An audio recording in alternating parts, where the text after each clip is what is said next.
So let's talk about lesson number 2. And lesson number 2 builds a little bit upon lesson number 1, right?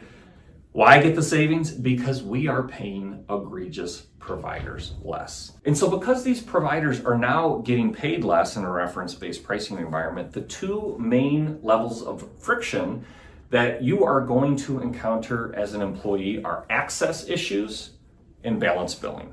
And access issues is just what it sounds like. It means accessing a provider. Will that provider take your new insurance card? And so let's talk about what that looks like. Access issues, it means you're getting turned away at the point of service. I think what surprised me most about reference-based pricing was I had always heard about balance billing, right? People get freaked out over a balance bill because you owe more than you feel like you should owe.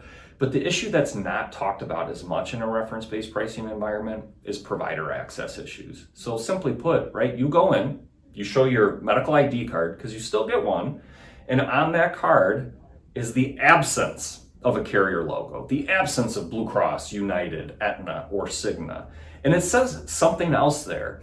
And that provider at the front office is looking at that and they're saying, I don't recognize this insurance. And to them, in their head, what that means is I don't exactly know how I'm going to get paid. And because we don't know how and how much we're going to get paid, guess what? We're going to turn you, patient, away. And that's, in my opinion, the most disruptive thing that can happen. Even more than a balance bill, because what is more disruptive on you need to get care, you go, you make the appointment, you get into the appointment to see your doctor, and when you show up, they turn you away. And so you're expecting to get care, you don't get care, you leave feeling exactly like you did, and you're confused. Well, what do I do next? You got to expect some level of this type of friction in a reference-based pricing environment.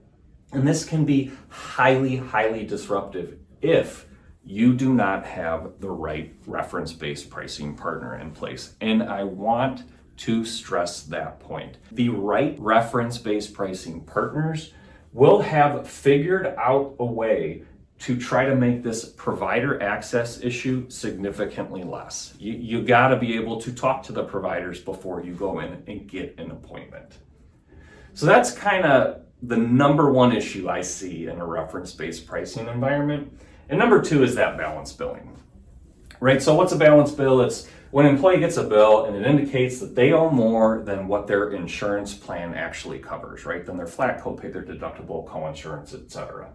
Now, I will say this is a low frequency but very high anxiety event when you do get a balance bill.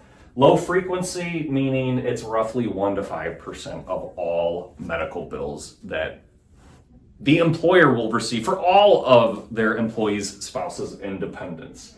And so if you have 1,000 claims, 1 to 5% of those 1,000 claims will end up being a balance bill. And in a balanced bill, what is crucial is you have to have active involvement on part of the employee, sometimes even the employer, and definitely the reference-based pricing partner.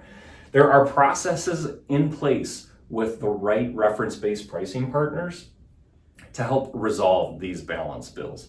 It's likely going to help with the anxiety employees have if they get one. It won't eliminate it, but you got to expect some level of balance billing. Just make sure you got the right reference-based pricing partner in place to actually handle those balance bills.